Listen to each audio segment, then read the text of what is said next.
Drakonitis. Gyógyulj ki a titokzatos korból.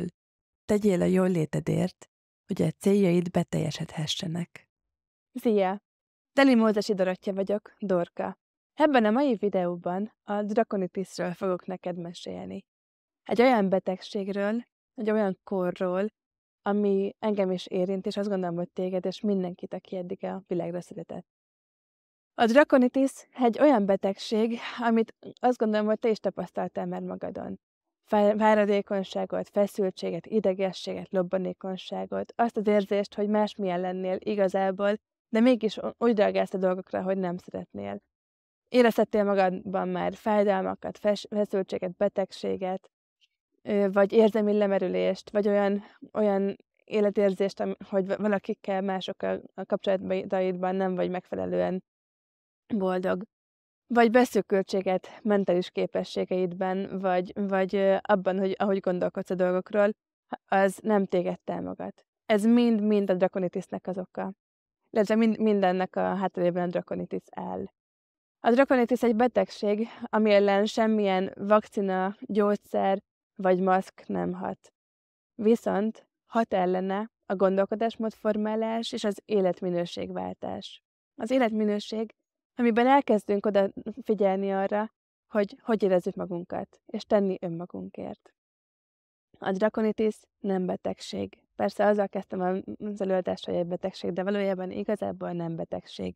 Az egy hiányállapot. Annak az állapota, hogy fizikailag, érzelmileg vagy mentálisan le vagyunk merülve. Hogy nem teszünk eleget érte. Gondoljunk bele, hogy hány óriás plakáton szerepel az, hogy vedd meg ezt, akkor boldog leszel. Vagy ha elmész, utazol oda, akkor majd boldog leszel. De hány óriás plakáton szerepel az, hogy tettél már eleget azért, hogy eleget pihenjél, töltődjél, eleget mozogjál, hogy hogy tegyél az emberi kapcsolataidért. Hányszor hirdetik azt, hogy olvastál-e már olyan könyvet, ami töltött téged, vagy találkoztál-e barátaiddal, akikkel beszélgettél volna olyanról, ami igazából téged feltölt?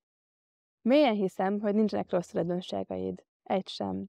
Viszont az, hogy mégis esetleg azt éled meg, hogy nem igazán vagy elégedett azzal, ahogy működsz, az két okból lehet. De mind a kettőnek a hátterében Drakonitis áll.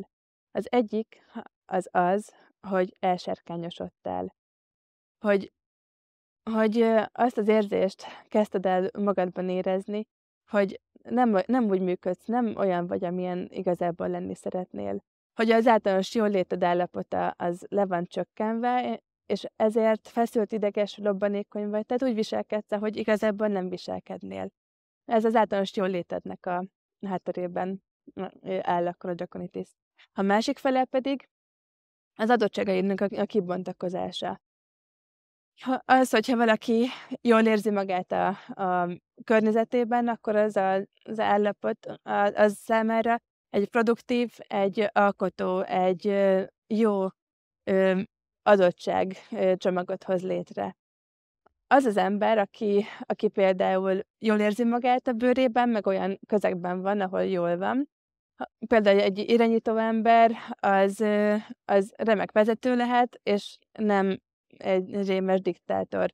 Vagy ugyanez igaz például arra, hogyha mondjuk valaki meglátja az apró részletekben rejlő dolgokat, lehet helyette szőrszálhasogató. Tehát egyrészt az általános jóléted és a legjobb önmagadat hozza ki, akkor, hogyha kipihent, vagy ha jól érzed magadat, és az adottságoknak a kiteljesedését pedig olyan feltételek között tudod megtámogatni, ami azoknak az adottságoknak a legelőnyösebb. A Drakonitis tehát nem betegség, hanem egy hiányállapotcsoport, és a tünetei, amiket tapasztalsz magadon, azok abból erednek, hogy lemerültél. Mindenhonnan azt hallottuk, gyerekkorunktól kezdve, hogy tedd, csináld, nem fáj, haladj előre, nem baj, hogy ma 8 órát töltöl az iskolában, és akkor még 5 órát tanulsz, mert másnap egy csomó dolgozatot írsz.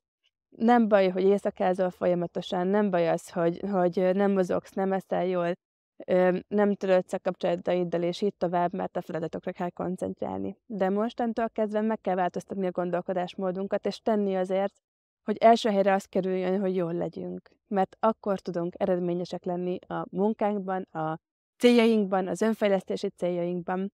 Az emberi kapcsolataink akkor lesznek harmonikusak, és úgy összességében is, még hogyha elérünk célokat esetleg azzal, hogy kizsákmányoljuk saját magunkat, az életünk többi területe viszont összeomolhat, és az egy általános boldogsági szintet nem fog eredményezni. Csak legfeljebb egy részterületen fogsz ideig, óráig hatékonynak lenni. Úgyhogy arra kérlek téged, hogy mostantól kezdve kezdjél el tenni azért, hogy jól legyél. Tegyél azért, hogy ez az elsárkányosodás, amiről sokat hallottunk, hogy valaki egy házi sárkány például, ez megszűnjön. Ez a házi sárkány kifejezés egy borzasztó pejoratív kifejezés, amit általában nőkre szoktak mondani, és arra, mint hogy eleve ezzel születtünk volna. Ezzel születtünk, de azzal a szükségletcsoporttal, hogy fizikailag, érzelmileg és mentálisan és spirituálisan töltsük magunkat. Ezzel születünk tényleg, de a hiányállapottal nem születünk. És ez a hiányállapot tesz bennünket, férfiakat, nőket egyaránt elsárkányosodottá.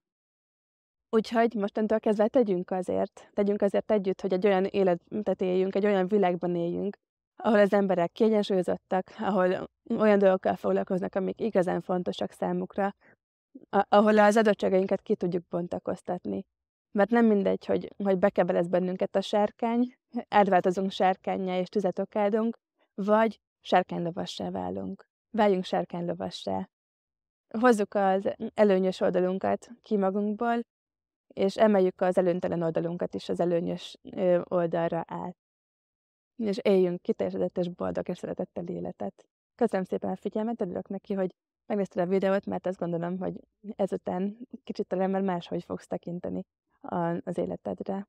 További szép napot, sziasztok!